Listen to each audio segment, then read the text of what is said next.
Seperti kami informasikan tadi, Otoritas Jasa Keuangan atau OJK mendorong peningkatan penyaluran pembiayaan ke sektor maritim. Program Jangkau Sinergi dan Guideline atau Jaring diluncurkan pada awal bulan ini. Dan langsung kami akan bahas ini lebih lanjut. Di studio telah hadir Deputi Komisioner Pengawasan Perbankan OJK, Irwan Lubis. Selamat pagi, Pak Irwan. Selamat pagi, Pak Tommy. Oke, Pak Irwan, langsung kita bahas dari latar belakangnya dulu sebenarnya. Apa yang melatar belakangi langkah OJK ini untuk membuat program seperti ini?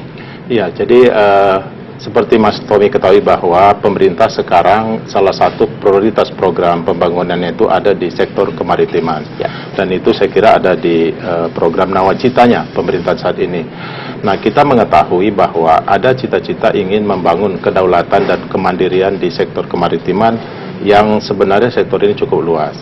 Namun di sisi lain, kalau kita lihat bahwa pembiayaan sektor jasa keuangan, terutama perbankan di kemaritiman ini masih sangat kecil ya dibandingkan sektor-sektor lainnya.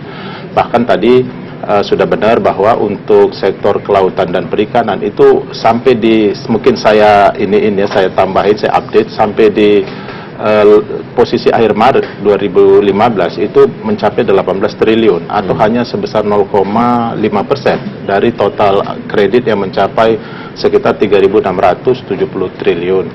Untuk di maritim lebih luas karena dia menyangkut berbagai subsektor, baik dari perikanan, kemudian bisa jasa kelautan, wisata bahari, transportasi laut, kemudian juga pembangunan infrastruktur.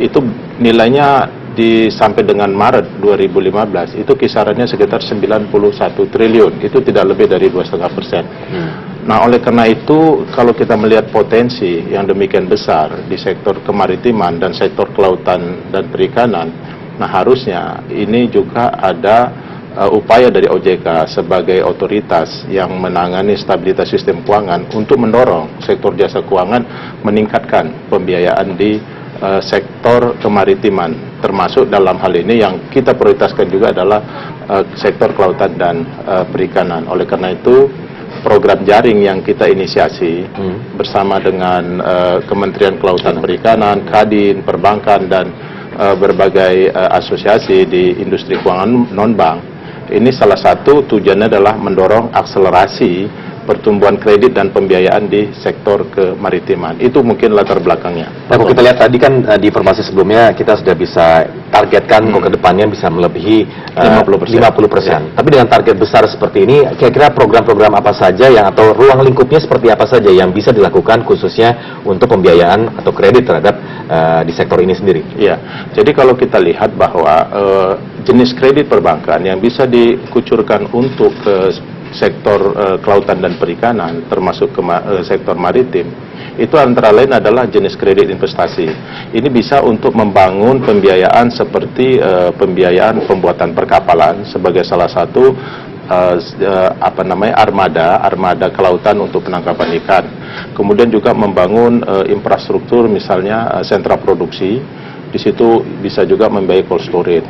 Kemudian juga bisa membangun industri pengolahan hasil-hasil laut. Nah, kemudian juga ada kredit modal kerja. Bank juga bisa masuk ke kredit modal kerja, misalnya untuk peralatan-peralatan tangkap, ya juga mungkin untuk pembiayaan pakan budidaya ikan, ya. Dan saya kira banyak aspek. Dan terakhir juga bisa masuk ke kredit konsumsi, ini untuk kebutuhan-kebutuhan nelayan. Nah, kemudian kalau kita lihat, ya kita mapping bahwa untuk khususnya di sektor kelautan dan perikanan, ini umumnya adalah kredit-kredit yang sifatnya UMKM, usaha mikro, kecil, dan menengah. Nah, oleh karena itu kita juga sudah punya peraturan yang mewajibkan semua bank harus menyalurkan minimal 20% dari total kreditnya ke kredit UMKM. Dan salah satu yang bisa diinisiasi bank untuk pembiayaan itu adalah mengarahkan ke sektor UMKM di perikanan dan kelautan.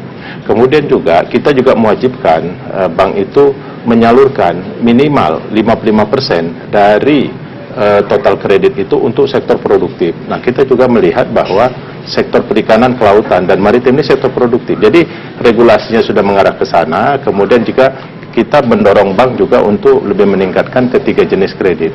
Namun demikian jangan lupa kita perlu membangun model bisnis yang risikonya terukur. Dan selama ini salah satu hambatan di industri keuangan dalam penyaluran kredit maupun pembiayaan ke sektor kelautan dan perikanan juga ke sektor maritim adalah sumber data dan informasi. Oleh karena itu, dengan program jaring kita membangun sumber data dan informasi dengan menerbitkan semacam buku guideline. Di situ di dalamnya ada informasi mengenai potensi ekonomi, kemudian bagaimana model bisnis dan model pembiayaan, kemudian bisa membangun value chain, rantai bisnis antara hulu dan hilir. Ya, berangkat dari value chain study dari hulu dan hilir, kan itu begitu banyak sebenarnya rantainya ini kalau kita lihat. Nah, bagaimana sebenarnya animo dari pihak-pihak terkait yang telah dirangkul oleh OJK selama ini? Apakah tadi kan seperti informasi sebelumnya kami sudah sebutkan beberapa pihak yang telah bergabung begitu ya. Nah, apakah ada tantangan di sini juga? Ya, saya kira ini ada tantangan ya. Artinya begini, bahwa kita udah melihat ada 8 bank kita anggap sebagai bank pelopor lah, karena mereka menginisiasi untuk pertumbuhan yang luar biasa.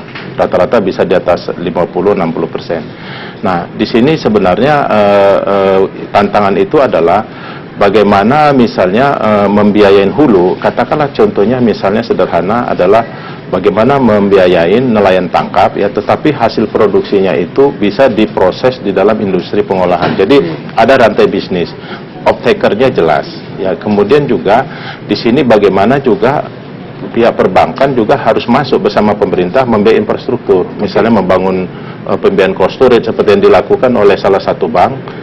Saya sebut aja BNI di Takalare kemarin membangun cold storage, yaitu juga pabrik es, itu juga dalam rangka memberikan kualitas produksi, sehingga ini kita harapkan nanti rantai produksi dingin ini memberikan kualitas yang bagus dan harga yang baik bagi nelayan maupun produksi di bidang perikanan dan kelautan.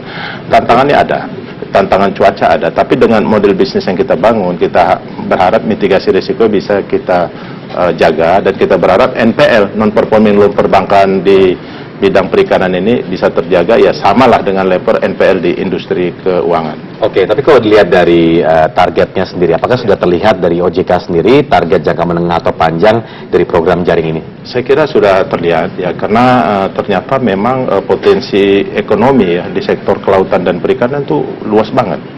Dan di sini kalau kita lihat ya bahwa 8 bank ini sudah punya pipeline ya. Katakan contohnya, salah satu saya sebut aja, BNI itu kan merencanakan akan menyalurkan 1 triliun, BRI akan menyalurkan sekitar 2,5 triliun, tambahan kredit ini, Mandiri akan menyalurkan sekitar 1,4 triliun, kemudian Danamon ada 300 miliar dan seterusnya. Nah, mereka udah punya pipeline, ada yang ingin membiayai perkapalan, ada yang ingin membiayai sentra produksi, ada yang akan membiayai pabrik es, ada biayain kapal nelayan tangkap gitu. Jadi ini sudah ada pipeline. Di luar ini sebenarnya ini informasi penting. Di dalam rencana bisnis bank di awal tahun 2015 kita juga sudah melakukan manajemen meeting dengan semua bank untuk mereka meningkatkan juga pertumbuhan kredit di sektor kelautan dan perikanan dan sektor maritim. Oke, baik. Pak Irwan, mohon maaf waktu sudah habis. Terima kasih banyak telah hadir bersama kami. Terima kasih. Semoga sukses programnya. Baik. Terima kasih. Ya, pemirsa, kita langsung beralih ke